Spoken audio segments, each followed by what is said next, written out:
In Walthamstow, it doesn't take long for these enforcement officers to find a bus passenger not wearing a mask. His details are taken. He could now end up with a fine. Hiya, drive, you alright? We're just doing mask enforcement at the moment. Here someone says they're exempt. Fines start at £200 and escalate for repeat offences to a maximum of £6,400. TfL says for those with no exemptions there will be now zero tolerance if you're not wearing a mask, and fines are likely to follow. But we've spoken to a lot of bus drivers and they do have concerns about a lack of enforcement. They say they haven't seen enforcement officers on their buses. Bus drivers have also told us they regularly get abuse from people who refuse to wear a mask. If they're concerned about people not wearing masks, they report it to us, and that's what determines our deployment.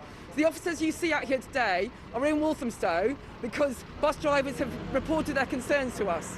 Morning, sir. Hello? Hello? Have you got a mask? This passenger had an exemption.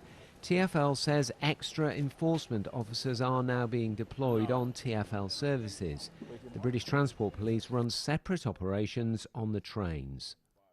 And so far, TfL says 9,300 passengers have been prevented from boarding.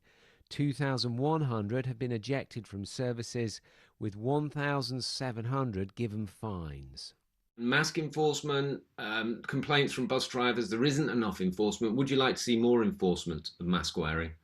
Well, look, I mean, at the end of the day, I think TfL clearly has a responsibility in this regard, but realistically, there's just not enough police and not enough transport enforcement officers to put someone on every bus throughout the day, on every route, at every bus stop. People need to step up and own their own responsibilities. No, there's no excuse now for people to say they don't know that you're supposed to wear a mask. Give us 1 minute, sir. We just do a quick check, then you can get on.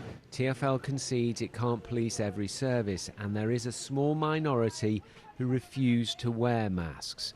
But it is now trying to make not wearing one socially unacceptable. Tom Edwards, BBC London.